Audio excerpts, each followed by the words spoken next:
It's a little humid out there this afternoon, but overall we're mainly dry beyond a small chance for an isolated shower or thunderstorm, especially in eastern portions of KELOLAND, but that's going to be an exception to the overall rule. Highs in the mid-80s to the east, either side of 90 out to the west with lows tonight falling into the 60s this time around, not as comfortable as last night.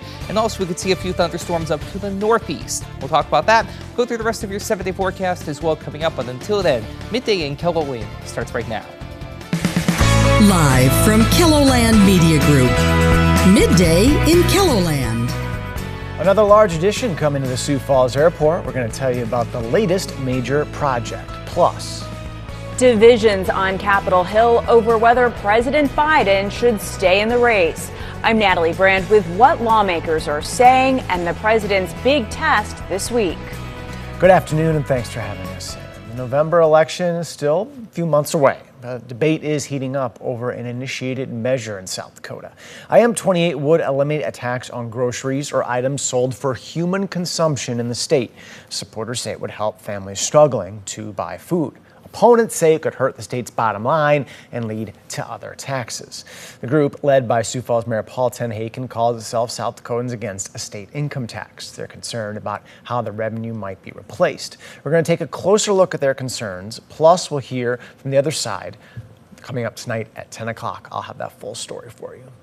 Turning now to our first look at our midday forecast with meteorologist Adam Rutt. It's a quiet day, Adam, for a change. Yeah, it is pretty quiet. Unfortunately, it's also a little on the humid side, and it's a little smoky up in the skies above. We'll get a couple of examples of that. Starting with our downtown view, also see the clouds starting to try to billow up a little bit. We're at 81 at the airport, a northeasterly breeze, nice and light at 5 miles per hour. We'll head on up north and take a look at our camera in Aberdeen, and there is the smoke that I was talking about. You can see that haze out there in the distance. 83 with a light and variable breeze in place up to the north and east. So here's what we're seeing right now in terms of smoke. The deeper the shade of gray, the thicker the smoke is in the skies above. And you can see as we zoom out where all of that is coming from. Up here in way northwestern Canada, we have a lot of wildfires up that way, and all that smoke is traveling down along the jet stream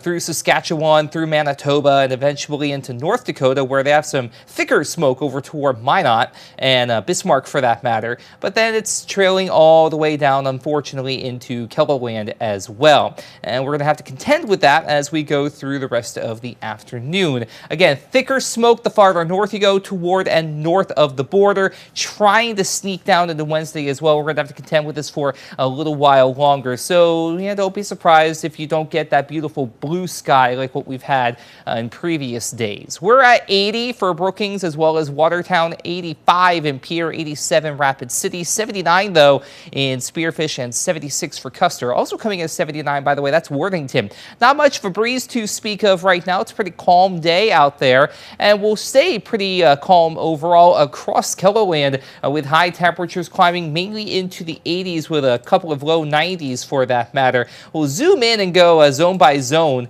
Southeastern KELOLAND starting off with that generally calm breeze. Now, while overall we are mostly sunny, two things though. One, it's filtered sunshine, and two, we do have that chance for an isolated shower or thunderstorm later in the afternoon, both to the southeast and northeast as we do get into the mid-80s. We are hotter out west. We get around 90. Again, some milky sunshine at times, especially toward areas like Mulbridge, Faith, and Buffalo as well. We'll talk about the rest of your 7-day forecast coming up in a little bit.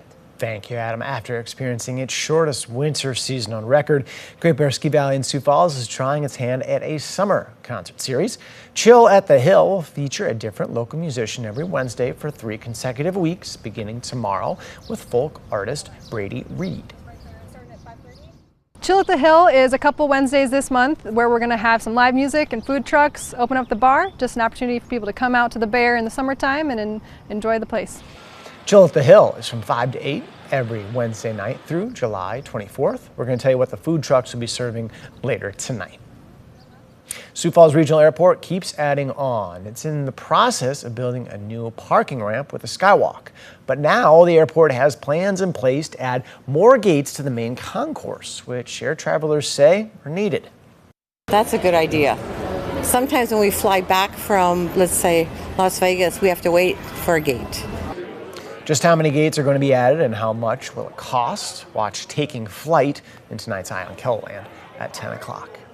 To national developments, President Joe Biden puts on his foreign policy hat today as he tries to quell domestic concerns about his health and re-election campaign. He's hosting a NATO summit in Washington as former President Donald Trump reemerges on the campaign trail tonight in Florida. CBS's Natalie Brand reports from Capitol Hill. Washington is rolling out the red carpet for World Allies Tuesday, marking the 75th anniversary of the NATO alliance. President Biden will address that group later today as questions swirl domestically about his health and candidacy. Has the president been treated for Parkinson's? No. Is he being treated for Parkinson's? No, he's not. Is he taking medication for Parkinson's? No. The White House has been peppered with questions as the president insists he's staying in the race. His GOP opponent, former President Donald Trump, has a rally this evening in Florida with Senator Marco Rubio.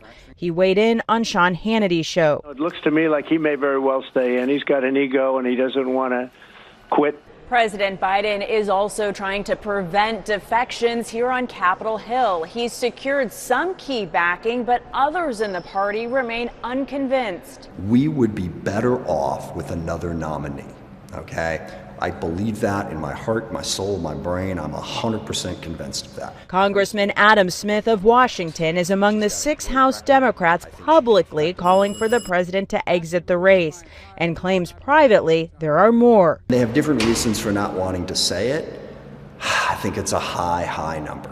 Other House Democrats say they're united. We're riding with Biden. We're riding with Biden. The GOP leaders have already made it plain that chaos is their friend. I'm not going to give them more chaos. But some senior Democrats say the president needs to do more to show he has the energy and capacity to win the race. Natalie Brand, CBS News, Capitol Hill.